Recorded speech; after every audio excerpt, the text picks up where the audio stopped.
Assalamu алейкум, замандаш. Бүгін біз сіздер менен бөлüşүүгө тийилген сөз сопат алардын өздөрүнүн сөзү, менин сөзүм эмес. Дүйнө 4 падышалыктан турат. Дүйнө кантип башкарылат? Ошонун механизми тууралуу сиздер менен бөлүшүүгө тийиндедик. Дүйнө 4 падышалыктан турат. Падышанын падышасы Алла. Алладан башка падыша жок. Биринчи падышалык. Экинчи падышалык алим сакта жараткан, бир нур жараткан эмеспи? Бүтүн түгөл ааламды бир жараткан эмеспи деп бир нурдан жаралган экен. Ошол нурга пайгамбарыбызды аманат кылып, аманатын Мустафа саллаллаху алейхи ва саллям Мухаммед пайгамбарыбызга тапшырды. Нур Мухаммад деп. Пайгамбар деген сөздүн мааниси пай деген дуал, пай дуал деп коет го биз, пай дуал. Пай гам бар, бу дүйнөнүн гамын жеген адам деп. 8.000 ааламдын гамын пайгамбарыбызга тапшырды. Нур Мухаммадтан экинчи падышалыктан руханият ааламын жаратты. Рухсуз бир нерсе болуу мүмкүн эмес. Руханиятсыз адам тирүү жүрүү мүмкүн эмес. Руханиятсыз жашоо, улануу мүмкүн эмес. Руханиятсыз тирилик болуу мүмкүн эмес. Руханияттын падышасы, руханияттын аманатын пирлерибизге тапшырды. Кайып пирлерибизге тапшырды. Калби мумин аш-рахман деп. Алланын аршы пенденин жүрөгүндө деген сөздөр бар. Руханият ааламынан материальный дүйнөнү жаратты Аллах Таала.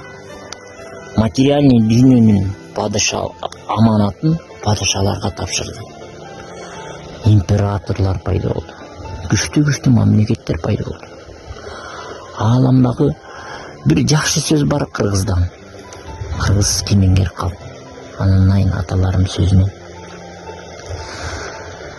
Падыша жүда эмес, жүдадан кем эмес. Падыша Кудай эмес, Кудайдан кем эмес. Падыша Алланын жердеги өкүлү. Падышанын бир күндүк кызматы бул жети ата бабанын сообу. Алладан дүйнөгө жаңы эле келген наристеге Алланын мээри эненин жүрөгү аркылуу жеткен болсо, калкка Алланын берекеси, файыздары падышанын назары аркылуу келер экен. Ошо 4 падышалык, ошо Кыргызда 4 падышалык биздин калпагыбызда катылган сыры. Калпактын да 4 талаасы бар.